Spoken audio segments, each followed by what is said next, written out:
Hello everyone, myself RC, heading technical services in Kemin, South Asia. In this video, I'm going to discuss on the brooding management. Why brooding management is important? It is very important because it is laying the foundation for the rest of our chicks' life. If you take all of our food animals, they are not having a chance to grow with their parents. The same is the case for our chicks also. Of course, other animals like cows or lambs, they have got an opportunity to see their parents, but our chicks from day one, from their birth till the marketing age, they are not at all in a position to see their parents. We as a producer need to give the motherly care to our chicks. That is being covered under brooding management.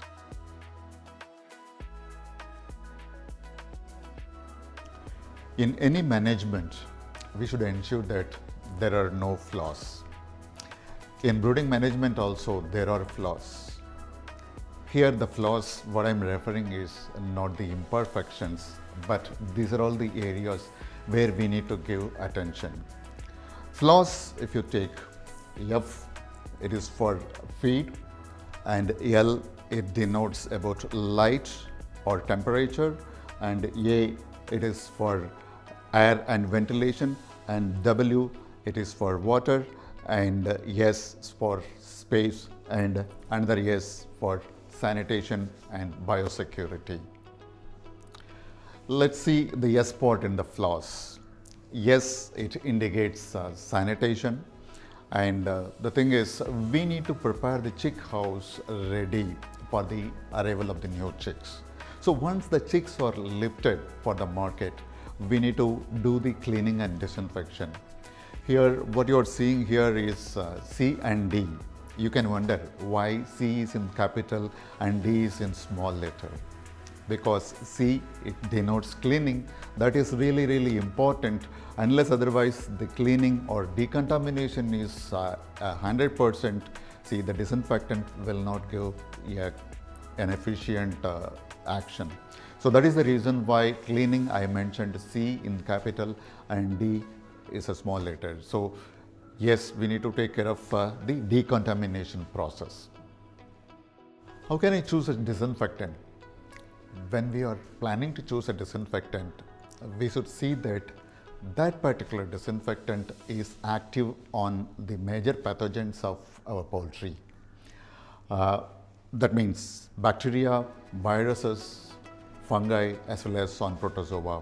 And also, this particular disinfectant which we choose, it should have some kind of a spectrum even in the presence of mild organic matter. It should not cause any kind of a toxicity to the animals as well as to the persons who are handling, and it should be easily available, and above all, it should be cost effective. And there are so many different kinds of disinfectants which are available in the industry, like say aldehydes, triple salts, as well as kind of phenols, and also acids.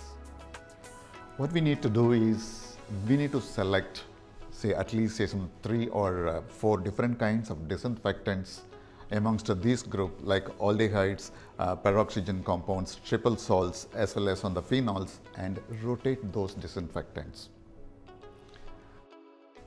The next key area under the flaws which we are going to see is L. L is for light and temperature. Before talking about the lighting and temperature, let me give you a brief on the physiology of chicken. Our chicks are homeothermic. Do you know what is homeothermic? It is the stage wherein the chicks can regulate their own body temperature. But our chicks are not born that way. They are poikilothermic during the embryonic stage. What is poikilothermic? Poikilothermic is a stage wherein the chicks cannot regulate their body temperature, but they go along with the environmental temperature. The chick's ideal development happens at an optimum body temperature, but during the poikilothermic stage, it doesn't happen.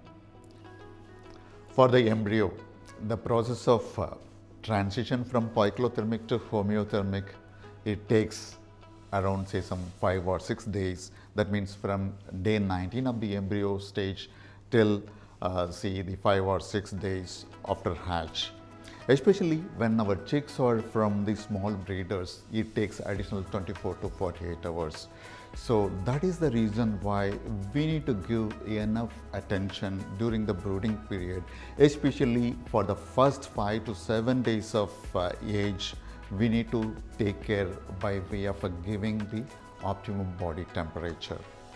So within the 2 hours of placement, there is every chance for our chicks to lose the body temperature from its 40 degree Celsius, which is the normal body temperature, to lose around say some 5 degrees Celsius if the optimum temperature is not being given. So the transition from cold-blooded to warm-blooded, it takes at least say some 4 to 5 days under the optimum conditions. So during which time we need to give the optimum temperature. When we are talking about the temperature, we need to ensure the chicks are getting the optimum temperature by way of preheating the house. So what is preheating? Preheating is a process wherein before the arrival of the chicks, we need to ensure that the chick house temperature as well as the temperature at the floor level and also at the litter level, it is as per the recommended levels. So this preheating, when it needs to be done, it should be done at least 24 to 48 hours before the arrival of the chicks. You can wonder why it is 24 to 48 hours. Why not just 2 hours or 3 hours before the arrival of the chicks? That is the area wherein we are commonly doing the mistake. Why? Because see, the preheating, it requires minimum of 24 to 48 hours. Then only we could be in a position to achieve that particular temperature in the house.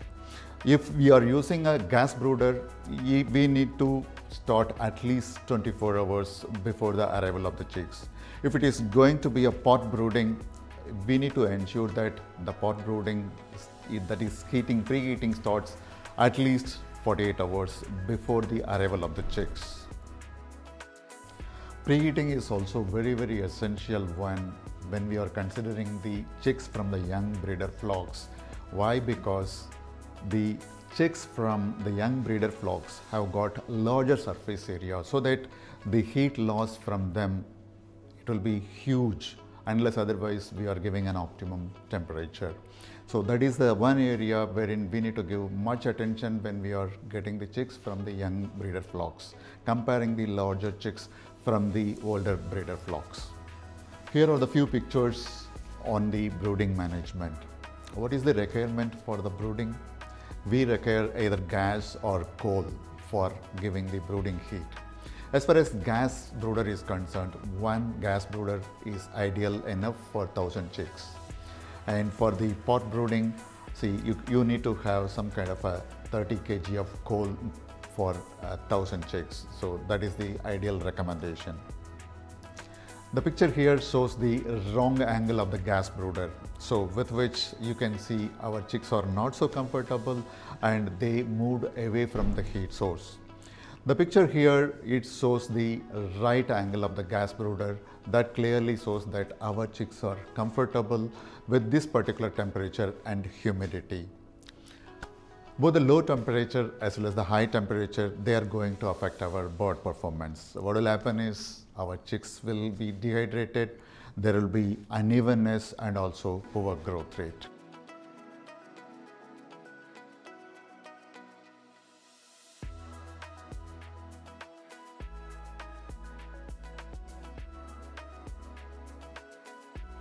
These pictures show the effect of low temperature during the brooding. Here again, what we are seeing is the chicks are huddled around the heat source. So this will lead to poor performance. That means our chicks will not be in a position to go and take feed and water. And that will ultimately lead to huddling and also kind of poor feed intake, water, as well as the unevenness and poor growth rate. We have seen about the temperature. Next comes lighting. Lighting is important and we need to ensure that at least 20 lux units for the light phase during the first 3 days of life is really required. And also a period of darkness, that is really essential for our chicks. Why the darkness is required? Because this particular darkness period, it allows the birds to rest so that the energy is conserved and the birds can perform as per the expectation. The expected level of darkness, or the recommended level of darkness, is at least 4 hours, 4 to 5 hours per day from day 5 onwards. That is the recommended period of darkness. This light dark period, it really sets in the rhythm of daylight within the chicks, which ensures the melatonin production that is really essential for the immune system development. One another key area under the floss is space. We need to ensure that our chicks are provided optimum space. The space requirement you please follow as per the recommendation of the breed. See, when it comes to the brooding, there are different types of brooding. Round brooding, like in this particular picture, and also the pot brooding, which is shown here. These two pictures gives you a glimpse of the two different types of brooding. And also in the EC house, we follow the whole house brooding. Here is the picture which shows about the uniform distribution of the chicks. That means they have the adequate space, as well as the temperature and humidity, they are at an optimum level. And the picture here shows the inadequate floor space wherein the chicks are hurdling each other. And in this case, the chicks will not be in a position to have the access to the feed and water. The next key area of focus under the floss is F, that is feed. We need to ensure that the chicks are getting the easy access to the feed and water as soon as they arrive at the form level.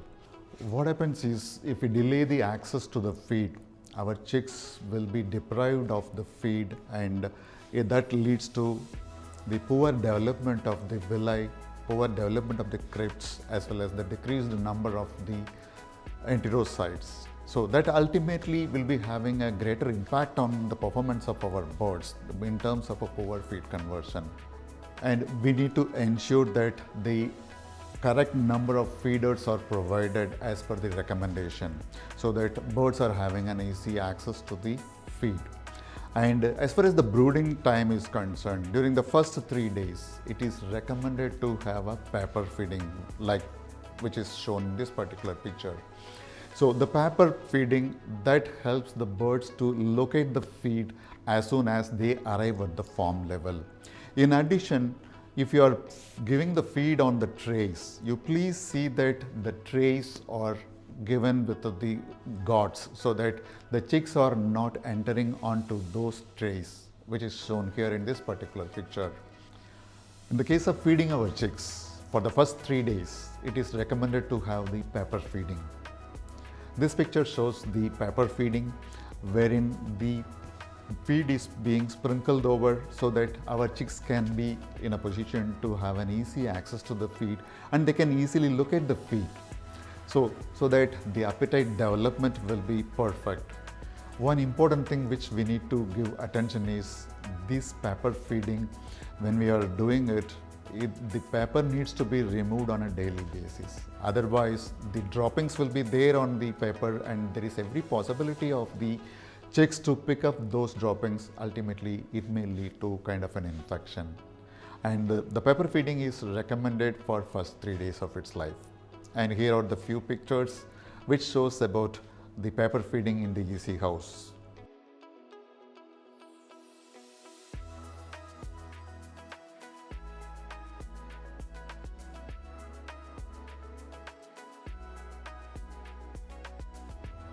Another key area of focus under the floss is W. W is for water. Water, it is highly essential nutrient for our chicks.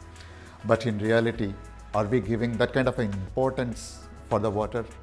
No. Because we are giving most important to the feed. Why? Because feed is costing more than 70% of the cost in the production of our broilers. Water is highly important than that of feed. Why? Because see, the water intake, if we see on a regular basis, it is 2 times or even at times triple the times of the feed intake, especially during the summer. When we are talking about the brooding management, we need to ensure adequate, clean and fresh water is readily available for our chicks as soon as they are arriving at the farm level. And we need to ensure that the adequate number of the drinkers are available for our chicks. In the case of the nipple lines, we need to ensure at least say some 1 nipple per 12 birds, or in the case of a bell drinkers, at least say some 6 bell drinkers per 1000 chicks. And of course, we need to provide additional minimum of say 10 mini drinkers to meet the requirement of our chicks. And also, if it is a nipple line, by way of a tapping that particular nipple, we need to ensure that the water droplet forms in the nipple so that it is easily visible for our chicks and so that they can have an easy access to that particular water source. If you are using the bell drinkers, we need to ensure that the adequate number of the bell drinkers are available along with the water so that the chicks can have an easy access to the water. And one more important thing is, during the winter season, we need to ensure that we are providing the lukewarm water for our chicks. And coming to the water quality, we have to ensure that water is free from any kind of a bacteria. That means like coliforms and all, that we need to sanitize the water. The water which we are using it for our chicks should be assessed for 3 major parameters. One is pH, other one is microbiological quality, and the third one is hardness. If the pH is more than 7, it is recommended to use kind of a water acidifiers to bring down to the optimum level of the pH. And with reference to the microbiological quality, the water should be free from any kind of a coliforms. So for which we need to ensure by way of adding some good quality sanitizers like chlorine or bromine kind of a sanitizer. And with reference to hardness, it is recommended to have the hardness of the water between 180 to max 250 ppm. So we have seen about feed and water management under the brooding. So very important aspect is how to assess whether our chicks have taken the feed and water, for which we need to make the crop fill assessment. What is crop fill assessment? We need to assess the crops of our chicks once after their arrival, after 2 hours, to see whether the crop is full, soft and rounded. This clearly indicates our chicks have taken feed and water. The crop fill assessment that helps us to know whether our chicks have got a complete access to the feed and water. See, this is assessed starting from 2 hours of their arrival, and afterwards 4 hours, 8 hours, 12 hours and 24 hours and 48 hours. This gives us an idea about the availability of feed and water to our chicks. Our aim is to have at least 95% of the chicks have taken feed and water within 24 hours. And by 48 hours, almost all the chicks, that means 100% of the chicks should have taken feed and water. The last area under the flaws which we are going to see is A. A is air or ventilation. Air is highly vital one for any living being. Within the air, we need to ensure that the adequate quantity of oxygen is present in the chick house. What is the adequate quantity? The oxygen content of the chick house air should be more than 19.6%. That is the requirement for oxygen. And at the same time, we need to ensure that the other gases like carbon dioxide and carbon monoxide, they are kept at minimal level. When we are talking about the carbon dioxide, it should not exceed 0.3%, that means 3000 ppm. And carbon monoxide, it should not exceed 10 ppm. And one another important gas is ammonia. This ammonia level, we need to ensure that it should be below 10 ppm. And also the dust particles which are present in the air, that means brooding house air, it should not exceed 3.4 milligram per cubic meter.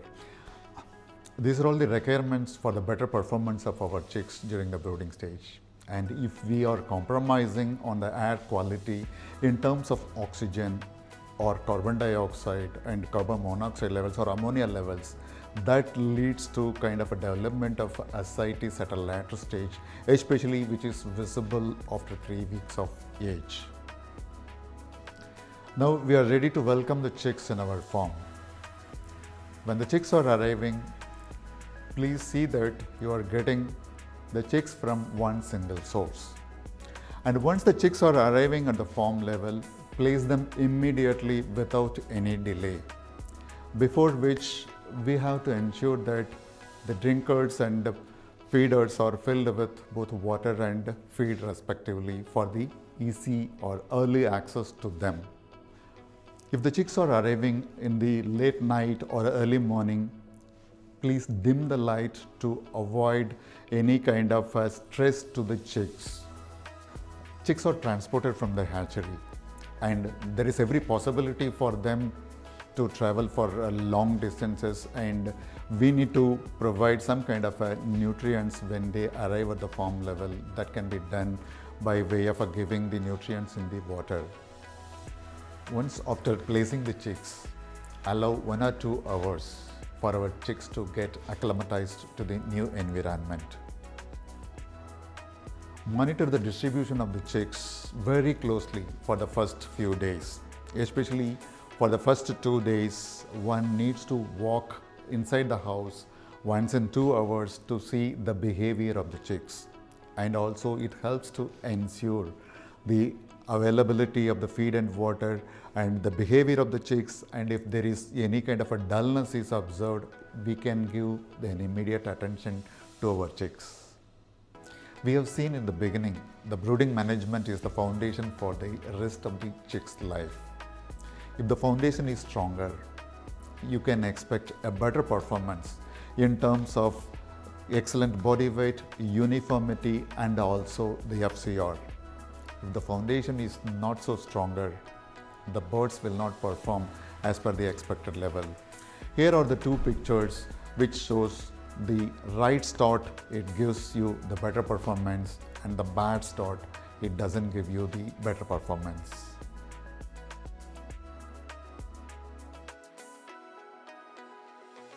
To sum up the brooding management, we need to give focus to the flaws.